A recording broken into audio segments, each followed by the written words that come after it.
Tribute to the ancient.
So,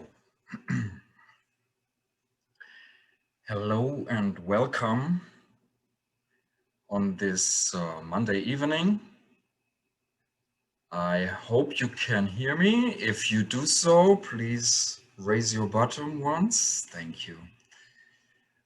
Before we really begin, a little bit of housekeeping notes. First and foremost, please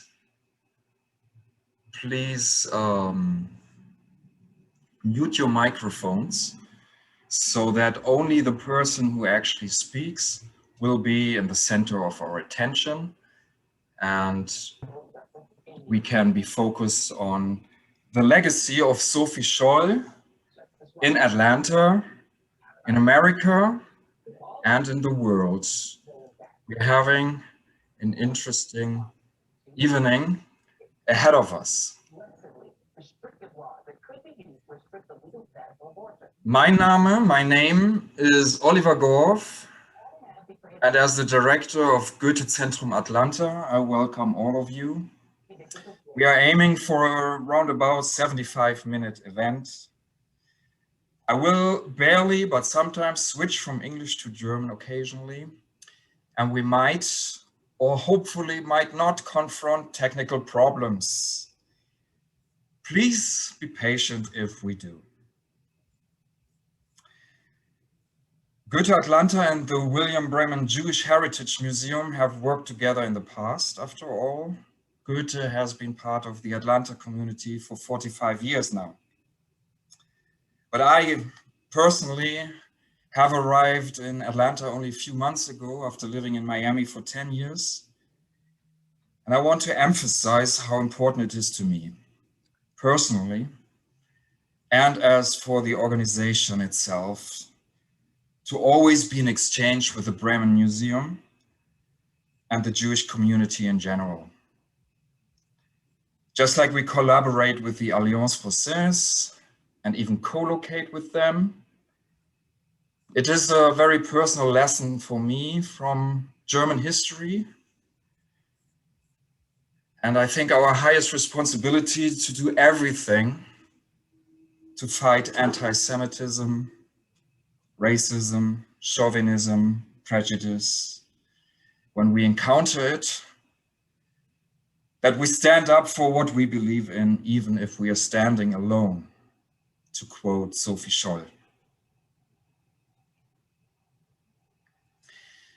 At one point in David Meyer's theater play, We Will Not Be Silent, Sophie Scholl tells her interrogator, that is why you hate us, why you will kill us, because we did what you could not, what you would not.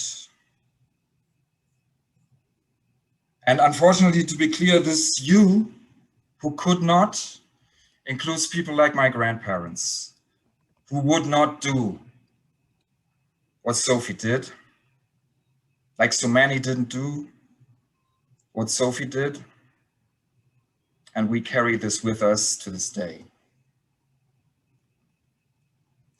Never again is the moral compass, therefore, for me and for Goethe Atlanta as well.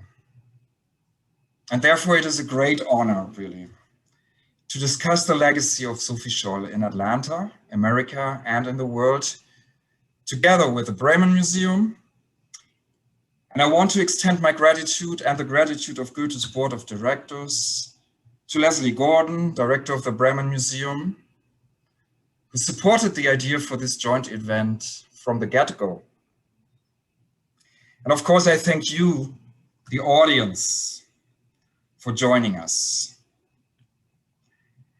After our panel, we will open the microphones and chats for your esteemed questions and comments. But now let me introduce our panelists. Kip Wilson, she's the author of White Rose, a young adult novel in verse about Sophie Scholl. She holds a PhD in German literature, was the poetry editor at Yarn, which is the young adult review network, and is an associate editor at Voyage Young Adult. She wrote her doctoral dissertation, interestingly, about the German poet Rainer Maria Rilke. She's lived in Germany, Austria, Spain, and currently calls Boston home. David Myers worked for the White House, joined even George W. Bush on Air Force One, which I find an interesting story. He is a writer and an actor, and I also call him a Sophie Scholl activist. He wrote the play We Will Not Be Silent, which tells the story of Sophie Scholl and examines the role that ordinary Germans played in the rise of Hitler and the strength and courage that led a group of German students to risk their lives. The former Washington Times critic called it a gripping, powerful, nail-biting, chilling one-act play that is loaded with dramatic and highly emotional moments. The Jewish press said the play packs a lot of power into a small space, and you'd expect that this show would come to a new New York theater in the near future. And maybe it will. David helped organize this event, and he interviewed our fourth guest, Zarifa Ghaffari, a 29-year-old mayor in Afghanistan, survivor of 6 attempts to end her life, and the recipient of the 2020 International Women of Courage Award. David's interview with Zarifa will be shown today in 2 parts. But let's begin with Rabbi Joseph Prass, director of the Weinberg Center for Holocaust Education at the Breman Jewish Heritage Museum, and a Sophie Scholl expert. He will present context and background of the story of Sophie Scholl and the White Rose. And for that, he will bring us virtually into the Holocaust gallery of the Bremen Museum. So thank you again for joining us. And I turn the word to. Thank you, Oliver. Thank you so much. I want to thank everyone for tuning in this evening and to discuss this wonderful and engaging topic that we are approaching from so many different angles this evening. On behalf of the Bremen Museum, which has been teaching stories of the Holocaust through our tours and our Holocaust survivor speakers, it's a pleasure to share some of our museum story. And when you come to the Bremen Museum, we talk about this from so many angles, but we most importantly speak about that this is a human story. And we don't spend time necessarily talking about the Nazi perpetrators, but we spend time what we can learn from the others, from the targets, from the victims, from the bystanders, and as we will learn tonight, from the rescuers and the resistors. We need to see this as a failure of humanity, but we also need to see it as a triumph of humanity when we see people like Sophie step forward and to speak her voice, to raise her voice and to speak truth. We need to shine a light on when good human beings showed, as we speak about at our museum, the 4 R's, when people were resourceful, when people resisted, when they rescued others, and in the face of all this inhumanity, they showed the resilience to be human. And so we will see that the Holocaust affected many groups, but in tonight, what I would like to show you is our exhibition, and just a bit of it. I don't have the time to show you everything, but as I bring you in now, this is our gallery.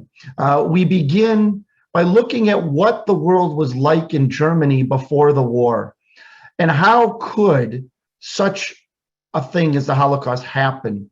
We begin even by looking at how the newspapers were plastered around, and that it would show this divergent understanding of history and the world, that in various pictures, what we will show you is how the Nazis and Hitler could indoctrinate and use propaganda very quickly through laws and propaganda to convince people who knew, for example, 2 + 2 is 4. These Jewish people are my neighbors and I like them, to change that to 2 + 2 is 5 in a matter of just a few years. And since we're going to be talking about Sophie today, we have very few pictures such as this, but I'll begin with this because indeed Sophie was part of a group similar. That as we're going to talk about Sophie and the others in the White Rose, we need to talk about the Hitler Youth. And that as we look at this, almost from the minute that the Nazis gained power, that Hitler and the others would indoctrinate through propaganda. When we look at this young person, how could someone turn to kill 6 million people, Jews, and millions of others? Well, when this young boy, 8, 9, 10, in a few years, as World War II begins, he will have spent years in this indoctrination. And Sophie, as we're going to learn, joyfully found a happy place in the Hitler Youth. And she will, though, see the light. 2 + 2 will not equal 5. She will realize, no, This is not right to do to my fellow human being. These are not what human beings do to others. Well, we have to get to the story of Sophie. What I want us to see just very briefly in our exhibition is that if we were to look at the tree, if we were to look at some of these pictures, how individuals had lived alongside German citizens for centuries, and that many of them had served honorably in World War I or in the military in previous years. And so to say suddenly this person fought alongside me, to this person is the source of all the problems, is to misunderstand history, to understand that the worldwide economic depression is not the source of one group or one people, but it is simply a failure of the economy. It's a failure of governments to plan, but to blame all the problems on the Jews is just, again, 2 + 2 is 5. It is a failure of reality, is a failure of science, is a failure of understanding history. In order to understand also what happened and what Sophie was rebelling against, we have to look at as soon as Hitler takes power, as soon as Hitler is elected, that he begins to consolidate, and the Nazis begin to consolidate their power almost immediately. And from the years 1933 to 1939, over 400 laws are passed in those 5 years, from everything from the civil service law, which dismissed all non-Aryans from civil service jobs, including notaries, teachers in state schools. Quickly, they made Nazi special courts to try people who are hostile to the state. By the Nazis take power in January of 33. By July of 33, all opposition, all political parties that posed opposition are dissolved. By the mid-July, the Nazi party is the only party that can be in Germany. And so to say that, well, Sophie stood up against the world. The White Rose spoke out against a monolith. That, again, soon, non-Aryan editors were dismissed from German newspapers. By the year's end of 1933, Jewish artists, musicians, filmmakers, and writers were expelled from their guilds. Again, this idea of stripping anyone who Hitler did not see as his ideal became very, very rapid. I'm still in the first year of power. By 1935, Jews were stripped of their citizenship. By 1935, again, the marriage of a Jew to a German citizen, an Aryan, was forbidden. Jews were forbidden to sit on park benches. Jewish physicians were forbidden to treat non-Jews. Soon, Jews weren't allowed to even have their same identities. Jews had to have their middle names changed to either Israel or Sarah. In their papers, a J was stamped in there. All of this is leading to a society that is dehumanizing, trying to ostracize and blame the Jew. And this, again, is a monolith, that why we have to understand the heroism of what Sophie Scholl and the others will do. And we might say, again, how can this happen? How in the world could this have taken place? I just want to show 2 examples. Again, how the world was turned upside down. For many of us here in America, we learned from simple books, See, Spot, Run, words that had just a couple letters in them. But again, from some of the early textbooks, the poisonous mushroom. The Jew is seen, as children are learning in elementary school, how the Jew is equated with a poisonous fungus. Another book that hangs here, Trust No Fox. Again, the elongated nose, the idea that here the Jew looks ominous. Unless you say, all right, so that's what they're doing to the children. Sophie was able to see through this. She was able to understand. I don't have a pop out of this, but for those of you who speak German better than I, the translation of whoever buys from a Jew is stealing from the nation's asset on the pleasure boats. And for those of us here in Atlanta who might ride the MARTA or see signs, this message is being beaten in like a drumbeat. And for these young people to be able to stand up against it is to go against this current of society. And again, lest one say, well, wait, where was society to stand up for them? We looked to, maybe they could have appealed in the courts, in the judiciary. Here, after receiving their Nazi insignia, 1936, 3 years after Hitler has come to power, years before we're going to speak about the White Rose, we see that the courts and the judiciary is no place to go. And again, this drumbeat of 2 + 2 is 5. Going to go just a little further. I wish I had time to share the whole exhibition with you. It's couched in pseudoscience, not real science, but pseudoscience. Again, saying that an Aryan would have perhaps a larger head, blonder, the better. We know the size of our head does not matter anything about our worth, about our ability, our science, our intellect. And of course, the bluer the eye, the more worthy one is. And let us not forget that it wasn't only the Jews who were targeted. Oh, I'm sorry. Clicking on the wrong picture. I'll do this just for the sake of time. And of course, the color of your skin. That anyone whose skin was not white. Here we have someone of mixed race. Of course, these people would have been targeted like the Jewish people, like the Roma Sinti, the so-called gypsies, homosexuals, other political dissidents for the concentration camps, which are coming soon enough. So it's against this backdrop that society is telling everyone that the Aryan is better, and the Nazi Party tolerates no dissent whatsoever. That we then bring in to this discussion this evening, the story of the White Rose. And so allow me to bring you in to the center of our exhibition. That all around us, there are concentration camp pictures, there's deportation, there are ghettos, but in the center where we talk about from Denmark and Sweden, from Japanese diplomats who stood up and did the right thing in Lithuania, Raoul Wallenberg. We talk about individuals in the ghettos themselves, but tonight we're here to talk about this picture which stands so prominently, the White Rose Society. And here you have the picture of the Scholls. Let me just make sure. Suddenly I want to make sure I get it right. Yes, Hans Scholl on the left, Sophie on the right and the center, and young Mr. Probst on the side here.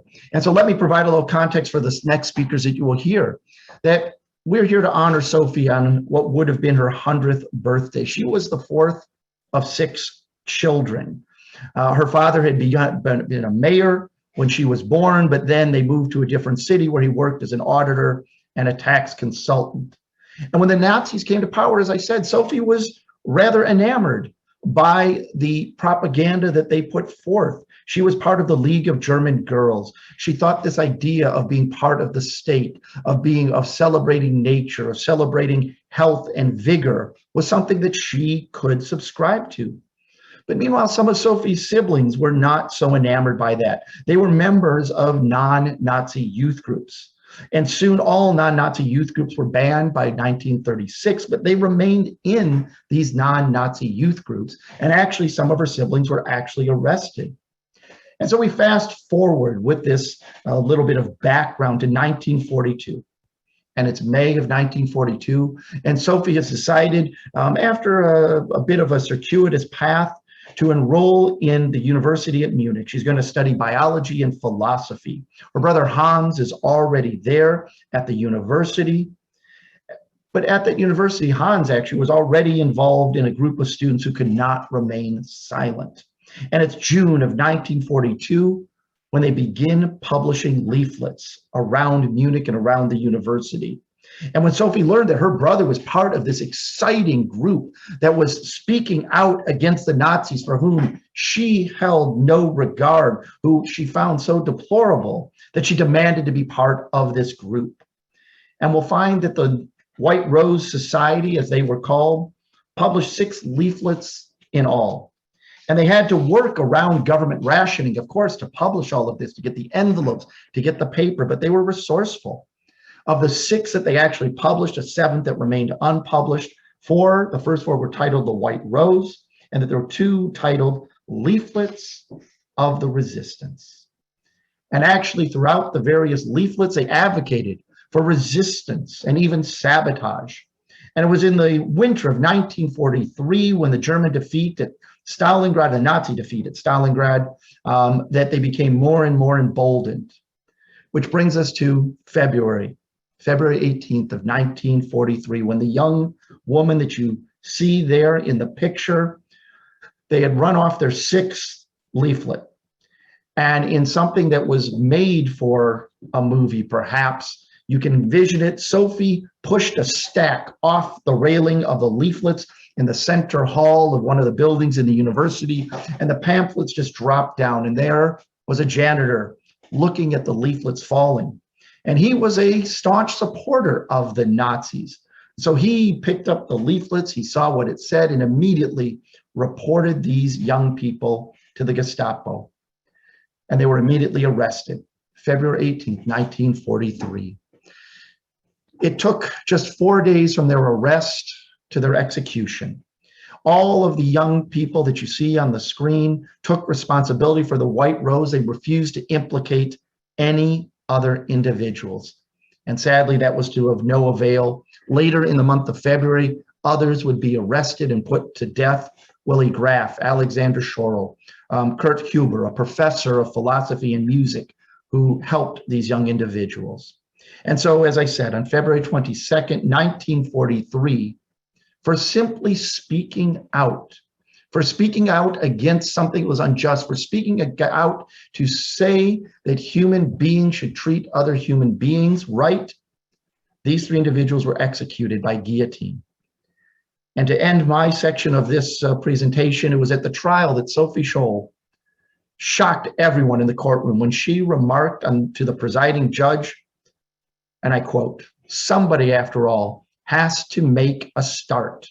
What we wrote and what we said is believed by many.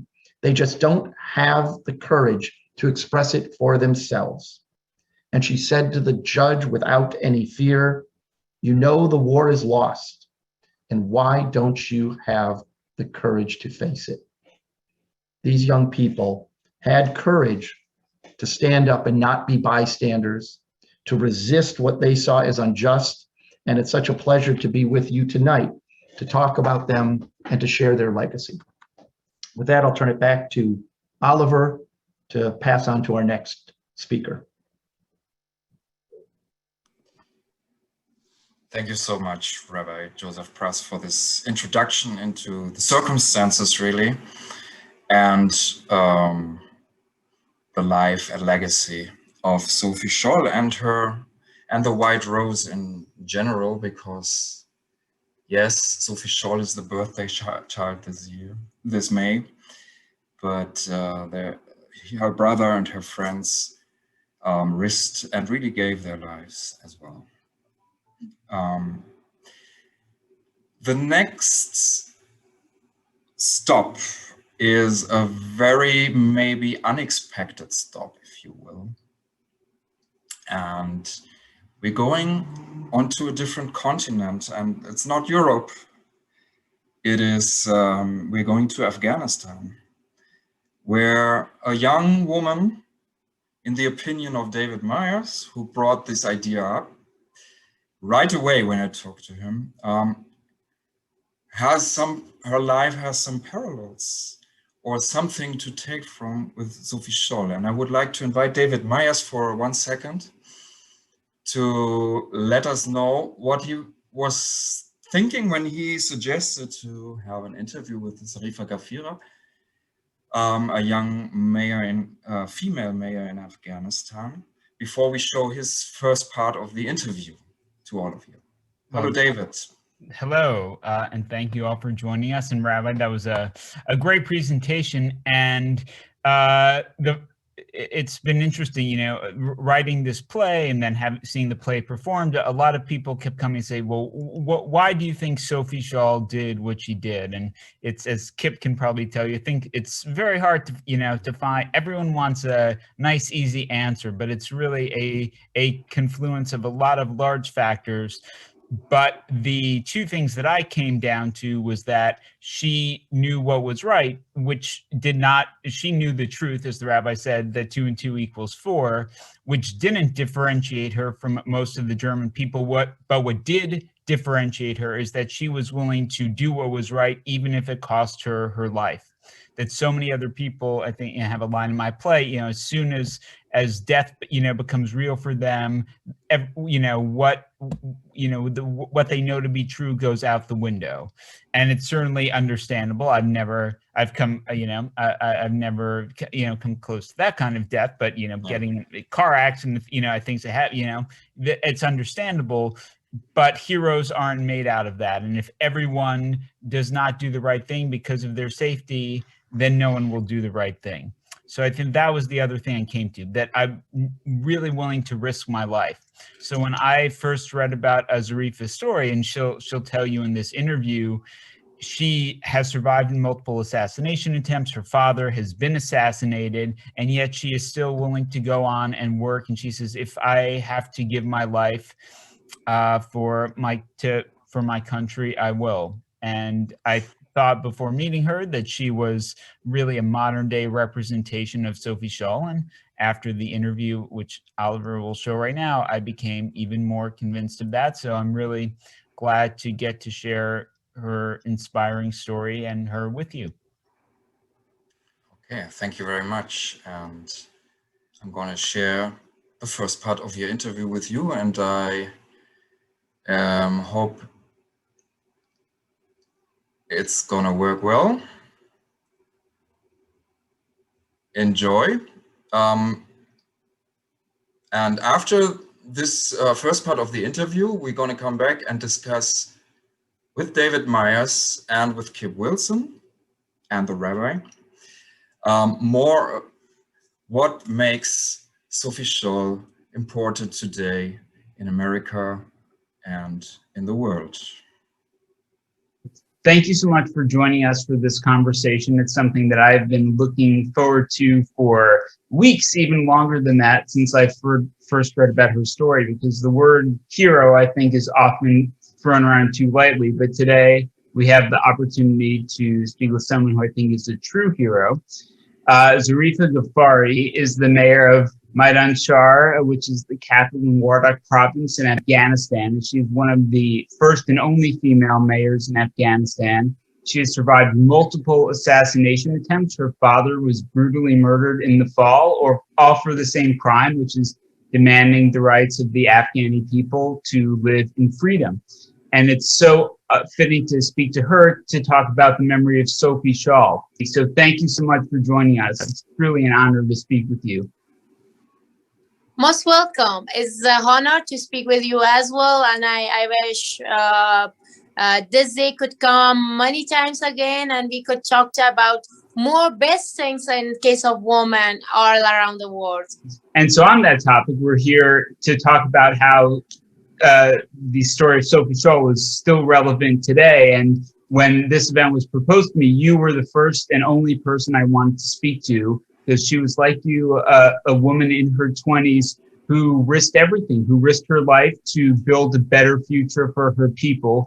Can you talk to us about what inspired your activism and why you still persevere despite the very real risks to your own life?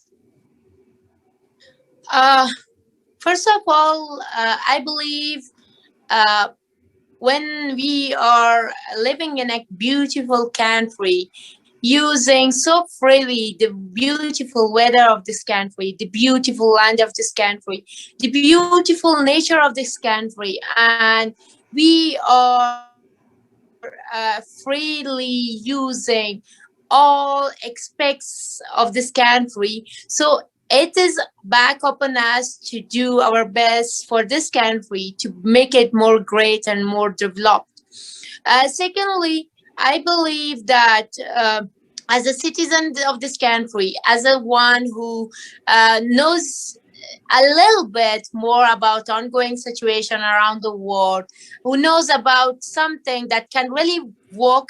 I don't believe that it will work 100%, but if it's 1% as well, but it can make good changes. It can bring some changes to the society, to the welfare of this country. I wanted to say, I hesitate, and it's my duty to do it back to my land. And finally, the since childhood, it was a dream for me of being politician, of being involved in society and doing my level best for the country, most importantly for the women of this country, the generation of the half of population and the generation who survived always, who have been the victim of war for many years, who have been the victim of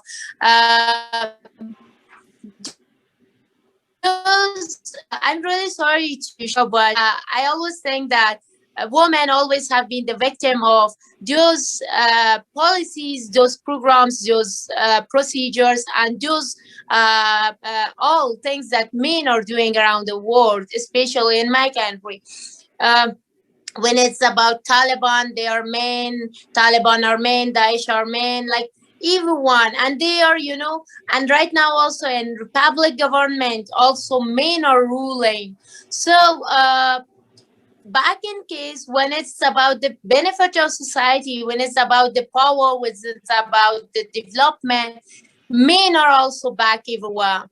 Those are who are making problems, and those are the people who are back, sitting together and trying to solve it, while the victims are always women.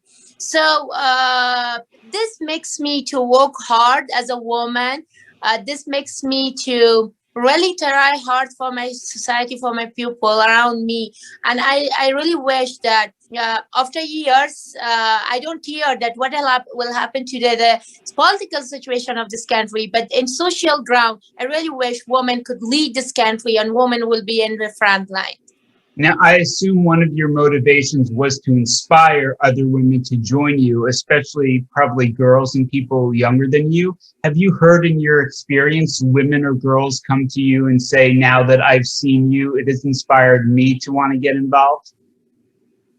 Yeah, exactly. I just 3 days back, inside my office, I received a girl who was interested working in my office as a director of of a small office of my municipality office. So when I asked her that why you are eager to do this, her reply was just, when I see you are doing your level best, it makes me more being in, it's inspiring me, and it makes me to do my level best towards being present in society. So I think it's not only, and it's not the last, it's not first reply and as well last reply. I really wish I could meet. I'm sure if Taliban could let me live longer, they couldn't be succeed to kill me. So definitely, I will make more a woman inspired, not only by my work. I will make women trust on their power, on their ability, and on their. I love to bring the self-confidence to them back and make them trust themselves and be present to the society. Well, one thing that really inspired me in an interview I saw you gave is you have the confidence that no matter what happens to you, your impact is going to live on. And that's why I so wanted to speak with you, because Sophie Scholl was killed in 1943, and here we are in 2021, and we're talking across the globe because her memory has spurred on so many future generations. And I've just been so impressed that you can see so far beyond yourself and see that hopefully nothing will happen to you. It's terrible that we have to think about that reality, but you're brave enough to see beyond yourself and see that you will make a difference no matter what happens. Yeah, actually, I am always. I have so clear policy for my life that humans are alive just for just to die one day. Your life, your birth date was also not your choice, and your dead day is also not your choice, and it will happen one day. You will die one day, but it doesn't matter, like being being across those people who have been dying. it's not something more important to think more about it. It's the reality of the world. It's the reality of the humanity. But what really matters, it's to live so well and to die in the welfare of this country, of your country, your people. And after dying, I will always wish that after, if I die, it doesn't matter, but more importantly, it will be so good for me if I die, and if I could be always remembered in the history and the lines of the country and in the history of women around the globe, and I could people could remember me for my good deeds. So this will really matters well for me. But more importantly, I really love to live and do my level best for my country as well as for the woman across.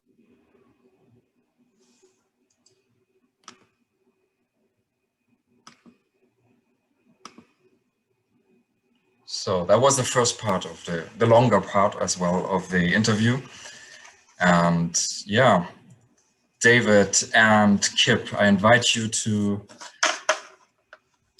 speak to this a little bit before we then return our circle back to the story of Sophie Scholl. It's not about simple putting parallels on these two people, but more about a common trait that they have, that they are able to, as we coined our series of events for Sophie Scholl, stand up for what you believe in, right?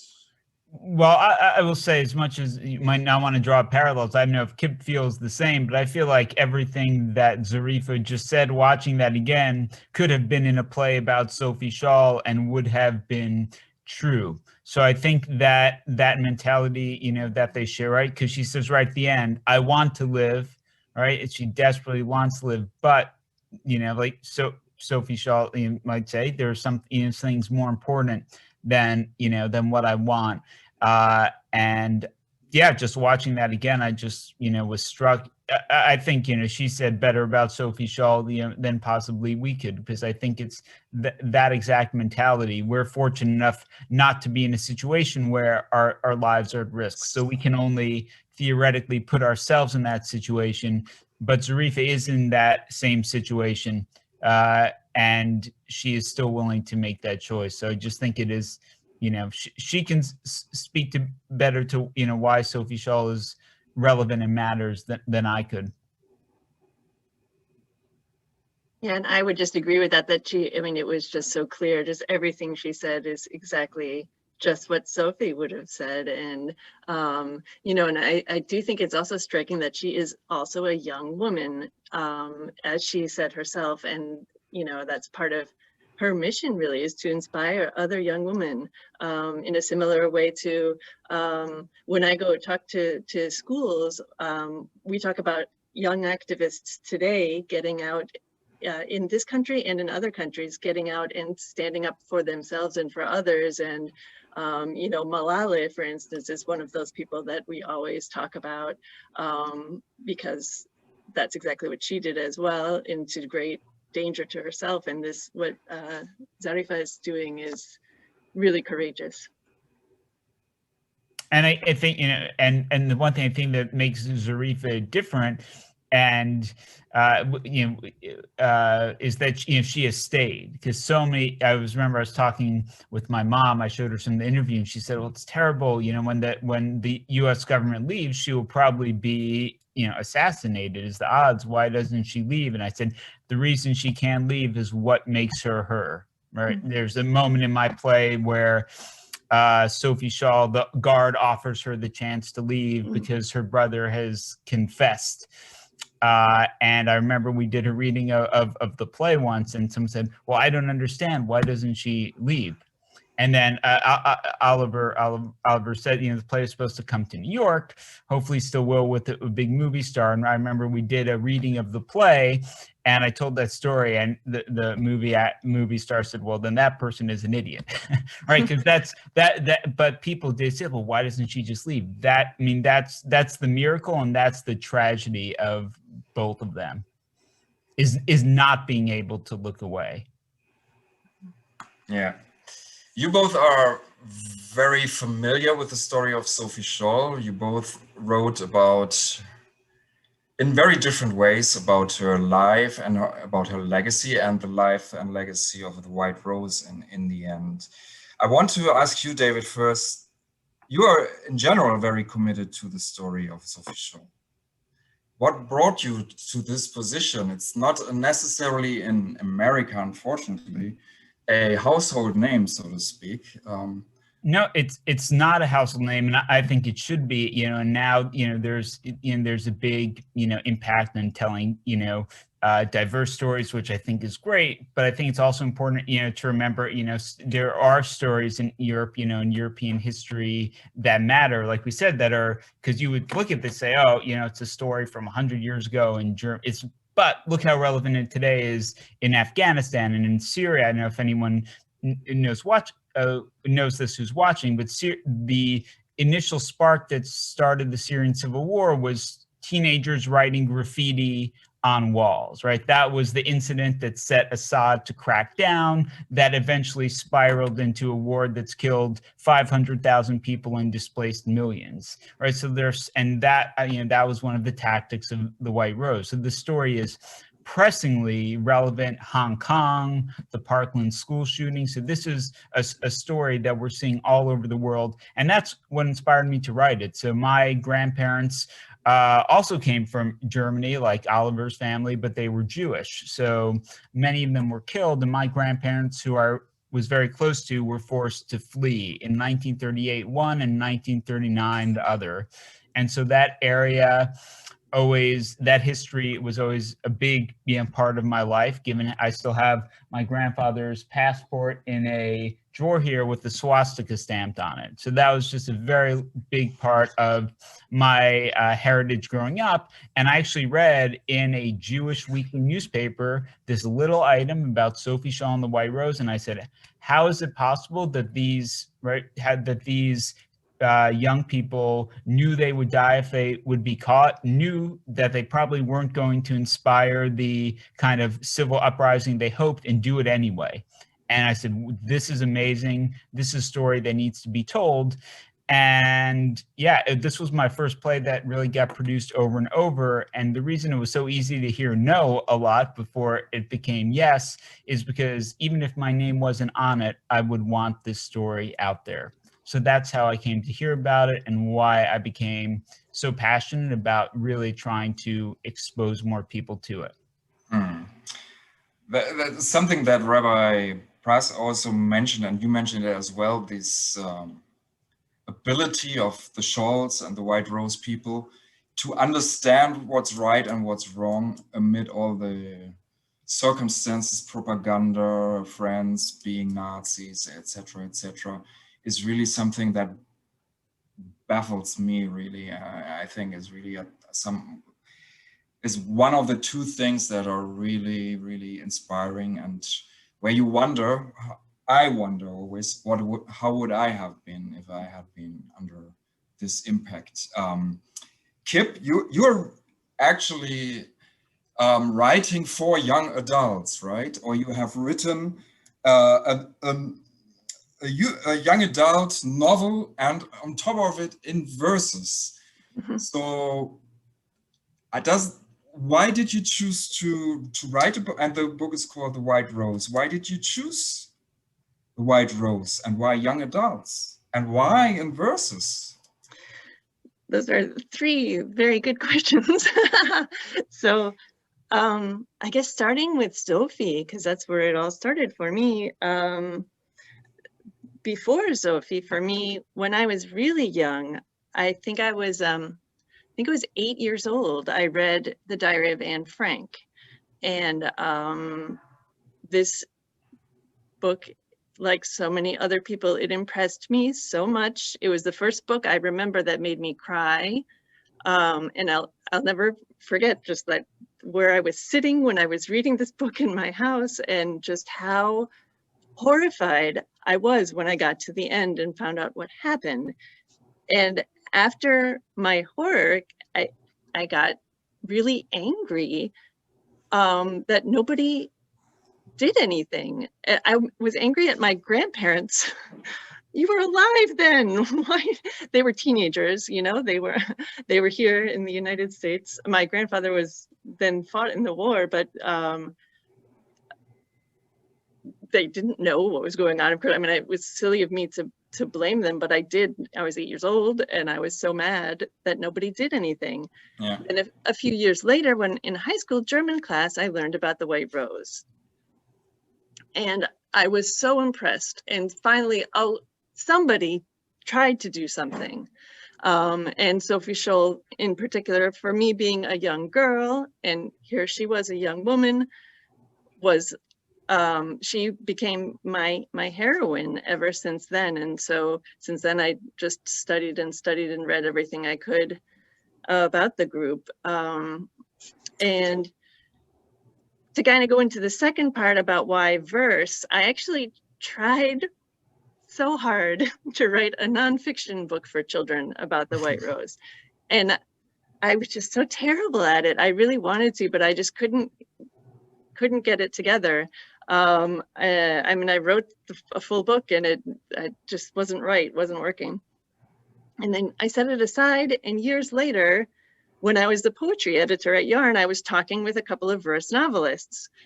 And both said, you know, well, verse tends to lend itself really well to tragic and emotional and historical subjects. And it was just like these light bulbs going off in my head, of course. And I mean, I had studied poetry as a reader, but I had never put it together, and it just all fell into place. And of course, as far as like why write for young adults, it's just that's where our future is, that's where their future is, that these are the people who are going to make a difference. And we see it, we've seen it all through history, and we see it today. The people who are, you know, using their best words to stand up and to do something about all kinds of things are young people. So I felt like they could use this. That's true. Would you be so kind, since we're talking about your verse, to read us a little excerpt from your young adult novel? Sure, thank you. I have it here. And so I'm going to I'll read a short scene from the day that actually Rabbi Prass was talking about, that day where they go to that university, February 18th. So February 18th, 1943. The suitcase. After another late night meeting with Hans, Alex, Willy, I sleep in, skipping my morning lecture and letting the diluted February sun kiss me awake through the window. I hear Hans rummaging in his desk across the flat, and I rub my eyes, wondering if last night's talk was just talk, or if he's ready to carry this out. I'm up. I splash some water on my face, get dressed, run a comb through my hair, make some toast, the most normal things in the world. And when Hans emerges, cheeks pale, pupils wide, I ask him about the suitcase under the bed. Doing something. A smile filled with recklessness spreads across my brother's face, and I can't help grinning back. Though, if I'm honest with myself, my insides are equal parts dread and excitement. I nod, fingers trembling with a rush of anticipation when I realize he and I are really going to do this. The university. We pull on our coats, wrap our scarves around our necks like nooses, pick up the briefcase and the suitcase, and step outside into Franz Josefstrasse. The sun that woke me so gently now blinds me, painting the street with harsh strokes. I stop, squinting, before following Hans down the block toward the university. So they get to the university and they spread the leaflets all around, but unfortunately, just as Rabbi Prass said, they're seen by the custodian. Jakob Schmidt, custodian. Chest heaving, I rush 3 long flights past others exiting the lecture halls. A boy and a girl, Students, halt! I take the boy by the arm and then the girl.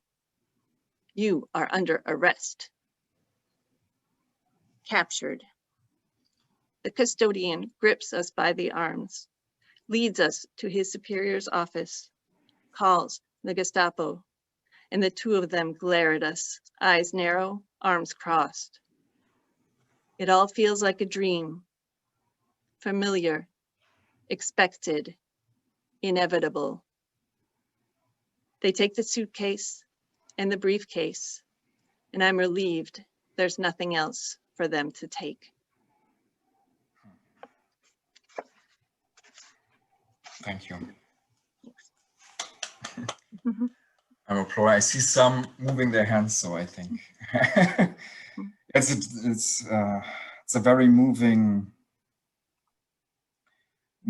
verse, actually. So I can see in your experience, before I get back today, in your experience, when young adults hear it in verse or read it in verse, does it have a different effect on them than, let's say, or what effect does it have on them other than different from when they watch a movie or something? Is there, do you have the impression that it translates into what, if? I think, so what I think it does is that it just creates this really close and personal connection with the reader. So the reader and the protagonist become almost one person. They're in that person's head. It's, you know, it's in first person, present tense, and they are in that moment. And it makes you emotional as well. So. David, what I feel when I hear Kip reading is something that I also see in your play, We Will Not Be Silent. It's a certain very human and humane ambiguity. You know, you have courage and you have a will and you have a philosophy or everything, but at the same time you want to have a life and a good life, and this is probably where your two pieces come together, because yours is a three person play, and it's more about the interrogation, if I'm not completely mistaken, of more or less fictional, but of course based on a true story, of Hans Scholl and Sophie Scholl. And I read when I read it myself and also in the reviews, that this is a big point, and really that's also what makes the story, I think, so intense, that there is these both sides always fighting with each other, but with a clear winner, luckily. Yeah, so I really love Kip's thing, because the one limitation of the way I've chosen to tell the story is that we don't get to see Sophie experience what it was like to be part of the White Rose. We hear about it, but we don't get to see it. And I actually have a TV thing going on, which was more fun to write, because we were able to, to show, what Kip just said, that thrill, of being part of this, which I think was part of the White Rose. But you said something before that was really interesting. You said, I always think back what I would have done. And I think that that is the question of my play, that most people want to think they'd be Sophie Scholl, but the reality is that most people would be the fictional interrogator I created. And so the goal of the play, because it's very easy to preach, stand up for freedom. That's great. It's very easy to say that, but it's very hard to do in practice. So what I want to do in my play is, yes, look at Sophie Scholl, but the play, in a way, looks more at the interrogator, who is a stand-in for the typical German or the typical Afghan or the typical American, who found it easier to look away than face the consequences, and to make us look at ourselves and our choices, and that we might have consequences as well for turning away. We might live, but will we be able to live with ourselves? So that was one of the limitations of the way that I told the story, but it's also, for me, the real joy of how I told the story is to try to reach, right? The Sophie Scholls of the world probably don't need us, to reach them. They're so rare, they're going to make that decision anyway. But to get the majority to look more closely at the choices they're making is really what I wanted to focus on with the play above all. Rabbi Prass, can I ask you something in that context? Is that kind of the same hope or goal that a museum like the Bremen Museum has when it includes Sophie Scholl in an exhibition about the Holocaust in the end? Certainly. As where that center section of our museum is that it's to teach a lesson not to remain indifferent. It's to show that every person can help, even if it's for an hour a day.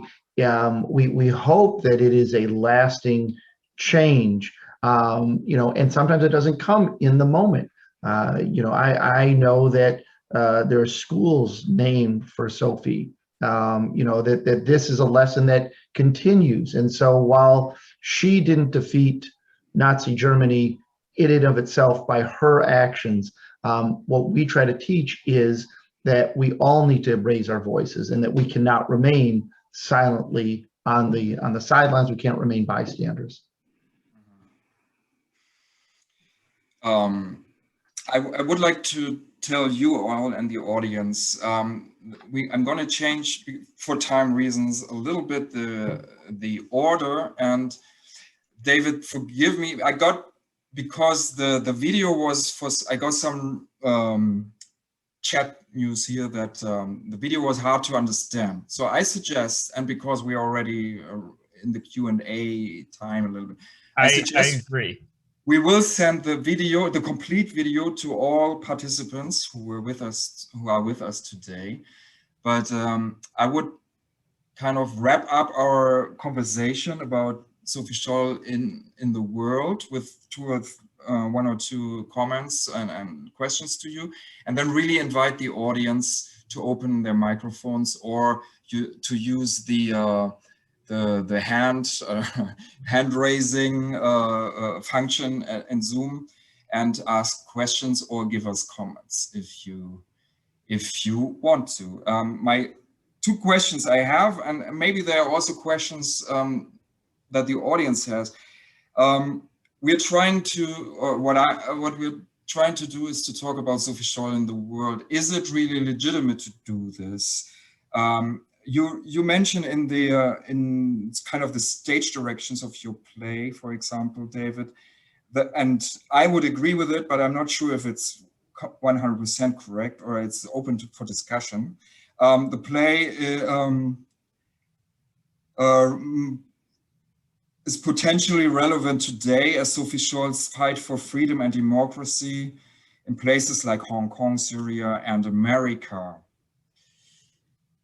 Explain that a little bit. I mean, we talked about this already. Explain it maybe a little bit. And I'm really interested in what the audience would say to this. I agree with you, I can tell you that. But well, I mean, I don't want to get too political, but we were just talking before everyone got on that one of the parallels I see is in Germany in the 1930s, as the Rabbi was showing as well, how the lie becomes truth. And there's a certain segment of this country who objective truth no longer matters. And one thing Hitler demonstrated very, very well is that if you repeat a lie adamantly, forcefully, enough for some people, it becomes truth. And that's something that I think many, we've never had, members of, Congress and states to vote to overturn an election before, based on no proof. And now you had someone who has been removed now from a leadership position for saying this is the big lie, we can't repeat it. So without drawing too many parallels, I do think there are parallels. It also goes the other way. Someone contacted me that they were starting a White Rose magazine. I said, oh, this is great.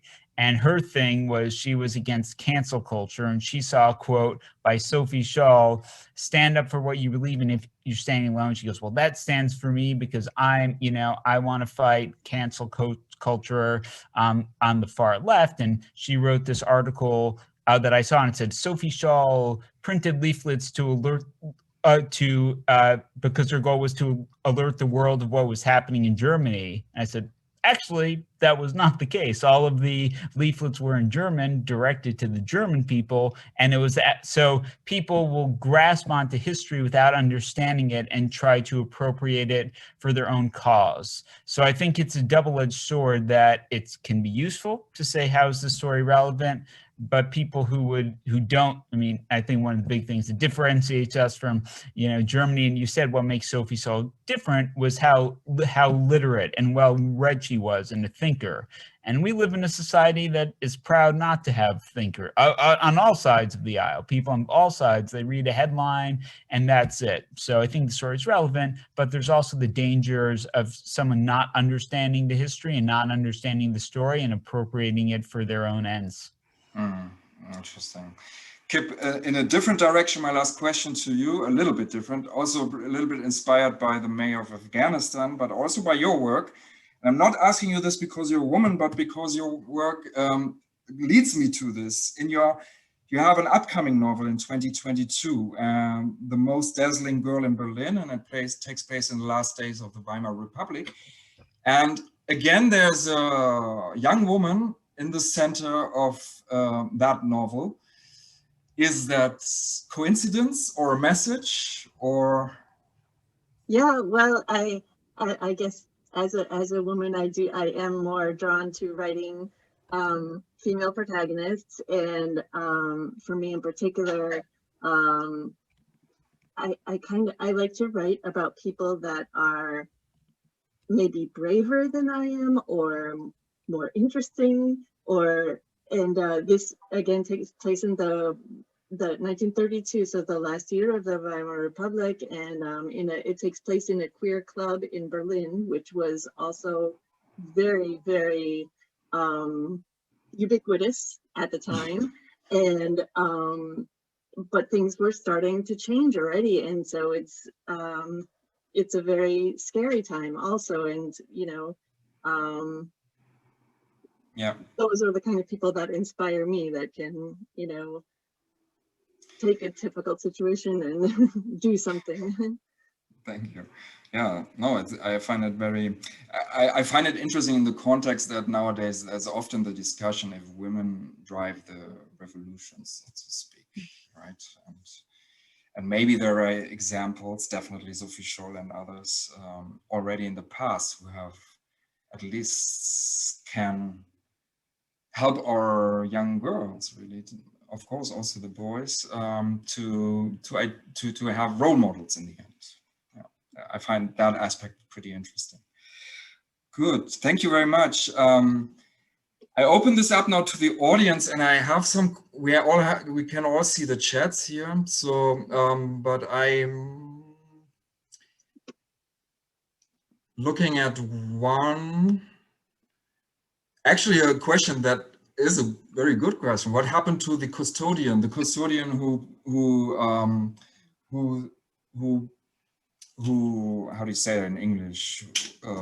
Well, who saw the Scholl siblings deliver the leaflets and then brought them to jail in the end. Does anyone know what happened to the custodian? I don't. I don't. I don't know if the others who wrote about him do. I did look that up at one point, and so there were, several bad guys, if you will. So there was, the Jakob Schmidt, the custodian, and the actual executioner, and the judge, and the Robert Moore, the interrogator, and I think Robert Moore was the only one who was kind of yeah, he was the only one arrested. who was kind of yeah. After the war. And it's interesting because so I wrote my draft of the play. I said, well, how is this going to work as a play? And I said, what if he tells her if she confesses and renounces her actions, he'll spare his life? And I said, okay, that will work as a play. And then after I did the first draft, I started to do research, and his son claims that he made that offer to Sophie, but it's disputed. And the interrogation transcripts, unless Kip saw them better than I do, is very interesting because she goes from denying everything to then there's no official record. I know, But reportedly they told her that Hans confessed, and then she went to confessing everything. So that was the impetus for my play. What happened in that time that is not documented? But his son, Robert Moore's son, and my character in Kip's book and play, he's the actual character. In my play, he's a composite, right, of Robert Moore, but also the usual German. But his son says that he did try and save Sophie's life, but we have no way of knowing if that's true or that's a post-war rehabilitation. And in the movie, the Short Life of Sophie Scholl, or the Last Days of Sophie Scholl, they did really seize on that with the Goldene Brücke. But again, I think they also did the research and saw that it may be true, maybe not, who knows. Well, artistic freedom there.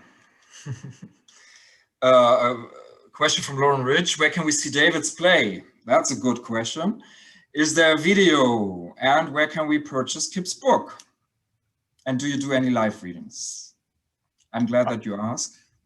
I put, so my place had 5 productions, and it was supposed to come to New York, as I said, with the big movie star, and COVID has been very bad for that, but we're still hoping to make it happen. And if you email me, I will send you the play. And then I think someone already said they bought Kip's book, and you posted her website. So please go out and buy her book. Yeah, on Amazon or elsewhere. Can you buy it on your own website actually? Not on my website, but I think I have links to the other, independent bookstores. And yeah, exactly.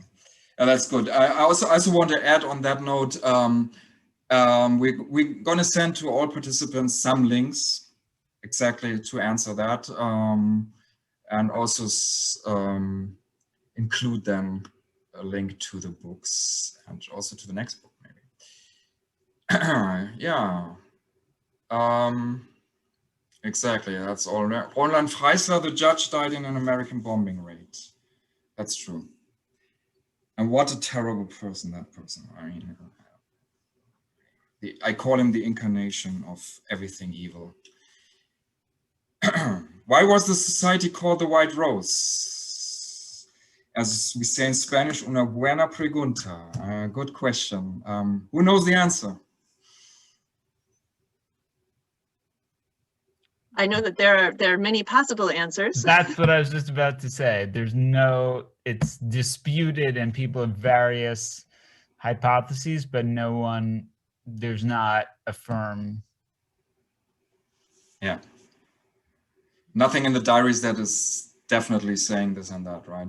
Yeah. Well, the diaries, there's no explicit talk of any of this because of the fear of what would happen if it would have been seized or intercepted.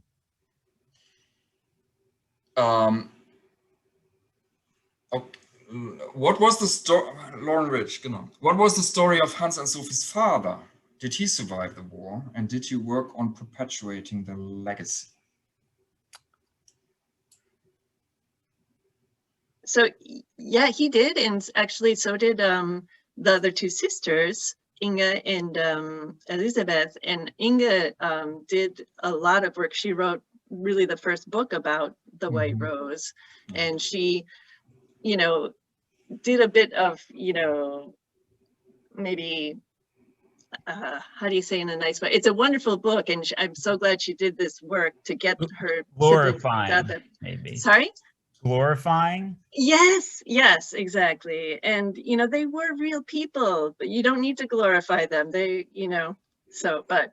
There's actually an amazing story. I believe it's Inge, and someone said Elizabeth was still alive in the 2000s. So I think within the past decade, I think she's now died, but they found the guillotine that was Yes. used to execute Sophie Scholl. And there's this incredible article in the UK paper, The Guardian, about how the guillotine had been found, and interviewing, I thought it was, I could be wrong, but I thought it was a live interview with Inga Scholl. And we didn't get a chance to talk about this, but like, why did Sophie do it? So she came from a very anti-Nazi family. So her parents let her join the Hitler Youth movement and the Girls League, but her father had actually been arrested for his criticism of Hitler, and so had Hans. So when, I believe after the war, he went back to serve in the government, because he was someone who had a long track record of opposing the Nazis during the war. And there's an interesting question I saw that I don't know the answer to. Maybe Kip or Rabbi, you do. Do any museums have any copy of the actual leaflets? I haven't heard of that. It makes sense. Maybe in Germany. I would be interested to know that myself. There is, and I'm trying to remember which museum has the copies. When I was doing some research before on this, I'm looking at. I didn't write down which museum, but there are, because they were mass produced, the original before it was mimeographed, I don't know the answer, but there are original copies because of how many were produced. I think it's die Weiße Rose Stiftung in the University of Munich. They have right there. That makes sense. And they have an interesting feature. If you Google Weiße Rose Stiftung, White Rose Foundation or something in Munich, they have videos in English and in German about how they made the leaflet. So you can actually see the full process of how to make a leaflet under the circumstances of being illegal in the end. Well, even when in a time when owning a large amount of paper, it was all of these things that would be taken for granted here, ink, all the stuff was prohibited just for this reason, to prevent people from doing things like this, and they were still able to do it. Yeah. I saw one, we are getting to the end, but there was one question that I might be able to answer, at least anecdotally, let's say. Oh no, better than that actually. And that was the question if Sophie Scholl is celebrated, not or known in Germany, and if her story is told in Germany today in schools. Yes, most definitely. Sophie Scholl in Germany is really one of the, comes back to this. I think one reason why her example is so glorious is because there are not many more from the non-Jewish German side. And so, yes, she's very much part of, and the White Rose as well, very much part of the curriculum of every school. And also right now, for our 100th birthday, there are a lot of celebrations going on in Germany, yes. Regarding the youth, that's really a good question. I'm through school, I'm sure she's known. The question is, of course, in every new generation, again, how does it register and how does it reflect on the young people? And I have good hopes, I think, that that there's no denial and no, at least in general terms, denial or fall back into worse times. But yes, I think it's one of the most important things for Germans and for everyone to educate us on this, definitely. Yeah, I would suggest that we're like 5 minutes. If anyone wants to give us a question, then maybe turn on your microphone. Otherwise, I would suggest we're coming to, there's one more, coming to an end. How long will the exhibit be up? That's a good question for the museum, yeah. Our museum, our exhibition, that is the permanent exhibition. So as we begin to open up again, we are open on Sundays. We would love to have you come in on Sundays right now. And with this new mask mandate change and the like, we'll be getting, you can just check our museum website, thebreman.org, BREMAN.org. But that is our permanent exhibition. It's been up for a long time, and it will be there. So please come and visit us. Thank you very much. And I know that the Alliance Theater might at one point pick up on the dramatization of Kip Wilson's youth book. And David, we're gonna get your play somehow to Atlanta. That's one of my goals. I would love that. So I really think we should. Maybe we make it like a both plays together or something. I don't know, one after the next. That would be interesting. It would be very interesting. From the side of the Goethe-Zentrum, I thank you a lot, everyone who participated, and of course the audience, to join us here to really, at least a little bit, discuss the role of Sophie Scholl nowadays in the world, and really the importance of her example. This is the 100th, the May of 100th birthdays, and we're gonna have another event this Thursday at 8 p.m. on art and war, and the question, can art heal the wounds of the mind? We have invited US military veterans who are also artists, and we will ask them about their experience. Excuse me, Yes. if you would permit me, you invited the audience question. Yeah. I beg that the audience hold my question with utmost tenderness. I am a daughter of survivors of the Shoah, and my fealty should not be in question here. My mother is born in the year 1921, just as Sophie is born in 1921.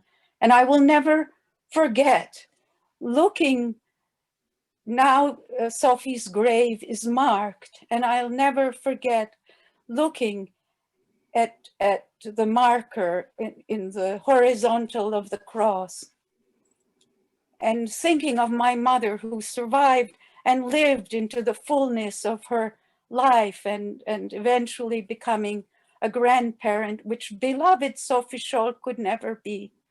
But in this moment, we are in the midst of war.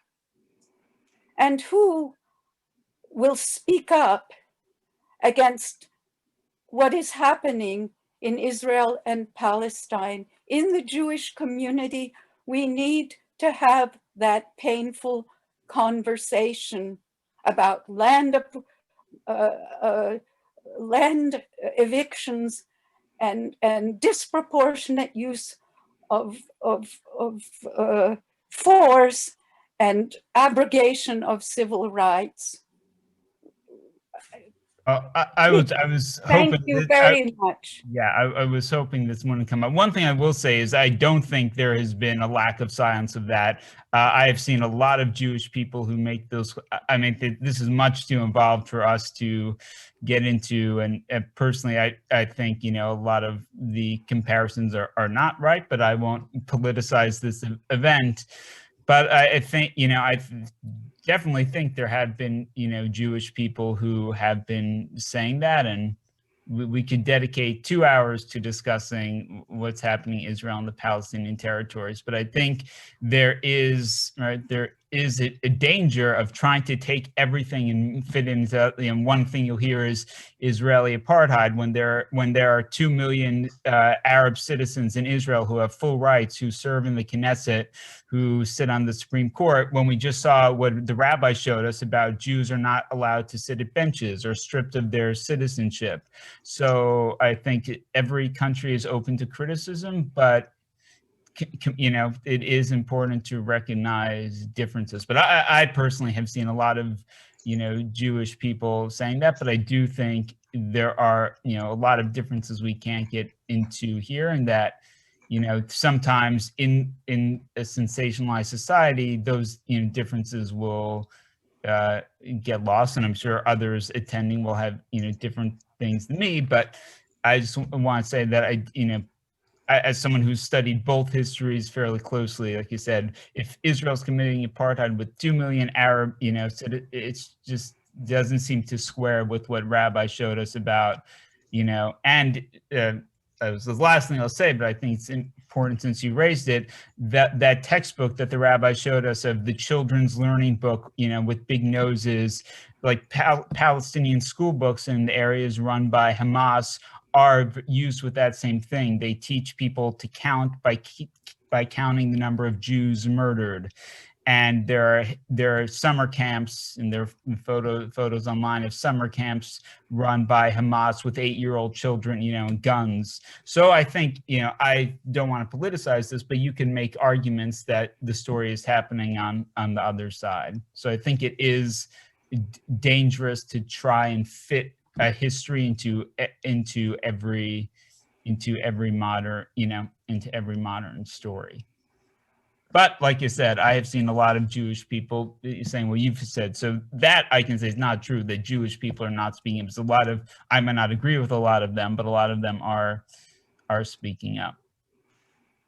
I just wanted, David said, you know, maybe the rabbi will agree or disagree. I would actually, David was out of the gate faster than I was, and to say, I would agree wholeheartedly with him. It is a very complicated issue, and that if anyone wants to do an all-nighter, we could delve into that. But, you know, I think we have to be careful about drawing parallels. And to the other facts, I'll let David's comment stand. I won't dispute any of those at the moment. Yeah. Thank you very much. I appreciate the question, really, and I agree with the fact that this is for a different occasion and a long discussion. I want to say it's always good to say what you believe. So and with this last word, I really let you into your evening, and let's all hope that there will be a solution. Yeah, and I think that's the last thing I want to say. Like, I think one of the most important stories I take away from this is that we're able to speak about these things, and both sides are able to air their views. And I think there are people on both sides who want to silence the other side. And I think, you know, societies are really in danger when only one side can be presented. So I do appreciate you asking as well, and I think that's probably, you know, a lesson that we all can agree on from this story and how it's relevant today. That's when people want to suppress speech or a view on the other side, that's usually the biggest warning sign that I have, because I don't think any idea is so dangerous that it can't be discussed. And usually people who do are the authoritarian regimes who want to silence others. Good. So I say thank you very much for joining us. I hope we will see each other again. And I really appreciate your questions, and our thoughts are with everyone out there. Thank you so much. Thank you. Thank you. Have a nice evening, and thank you, Rabbi. Thank you, Kip. Thank you all for joining us tonight. Thank you, audience. Thank you, Shen. Thank you, Shen. And go to the museum. Thank you. Thank you. Bye-bye. I'm going to be in Atlanta in September, so I hope to meet you all, or October. Even better. Of October, so I'm hoping to meet you all. Look forward to it, David. All right, thank you so much. Thank you. Bye-bye. Bye-bye.